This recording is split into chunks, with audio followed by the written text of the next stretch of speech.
എല്ലാ പ്രിയപ്പെട്ട ഫുട്ബോൾ ആരാധകർക്കും നമ്മുടെ പുതിയൊരു വീഡിയോയിലോട്ട് വീണ്ടും സ്വാഗതം. ഇത് ഫുട്ബോൾ ലോകം.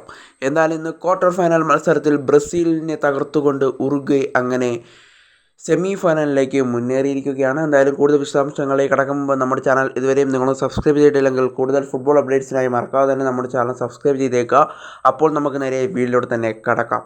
അങ്ങനെ ഇന്ന് ക്വാർട്ടർ ഫൈനൽ മത്സരത്തിൽ ബ്രസീലിനെ തകർത്തുകൊണ്ട് ഉറുഗ്വേ അങ്ങനെ സെമി ഫൈനലിലേക്ക് മുന്നേറിയിരിക്കുകയാണ്. പെനാൽറ്റി ഷൂട്ടൗട്ടിലാണ് ഉറുഗ്വേയുടെ ജയം. എന്തായാലും ബ്രസീലിന് തലവേദനയായത് താരങ്ങൾ എടുത്ത പെനാൽറ്റി കിക്കുകൾ പോസ്റ്റിൽ തട്ടി തിരികെ പോയി എന്നുള്ളൊരു കാരണം കൊണ്ട് തന്നെയാണ്. എന്തായാലും ബ്രസീൽ ആദ്യ 90 മിനിറ്റുകളിൽ മികച്ച രീതിയിൽ തന്നെ ഉറുഗ്വേ പിടിച്ചു കിട്ടി എന്ന് തന്നെ പറയണം. ബ്രസീലിൻ്റെ മികച്ച രീതിയിലുള്ള മുന്നേറ്റങ്ങൾ നമുക്ക് കാണാനായിട്ട് സാധിച്ചിട്ടുണ്ടായിരുന്നു. എന്നാൽ പെനാൽറ്റി ഷൂട്ടൗട്ടിലേക്ക് വന്നപ്പോൾ ബ്രസീലിന് നിറം മങ്ങിപ്പോയ ഒരു പ്രകടനമാണ് കാണാനായിട്ട് സാധിച്ചത്. ഒരേ ഒരു പെനാൽറ്റി മാത്രമാണ് ബ്രസീലിന് ലക്ഷ്യത്തിലേക്ക് എത്തിക്കാനും സാധിച്ചത്. എന്തായാലും 4-1 ഗംഭീരമായ വിജയമാണ് ഇന്ന് ഉറുഗ്വേ നേടിയെടുത്തിട്ടുള്ളത്. എന്തായാലും ഉറുഗ്വേ പെനാൽറ്റി ഷൂട്ടൗട്ടിൽ 4-1 വിജയം സ്വന്തമാക്കിയിരിക്കുന്നു. എന്തായാലും ബ്രസീൽ അങ്ങനെ കോപ്പ അമേരിക്ക 2024 നിന്നും പുറത്തായിരിക്കുന്നു. ബ്രസീൽ ആരാധകർക്ക് സങ്കടകരമായ വാർത്തയാണ് ഇപ്പോൾ പുറത്തേക്ക് വരുന്നത്.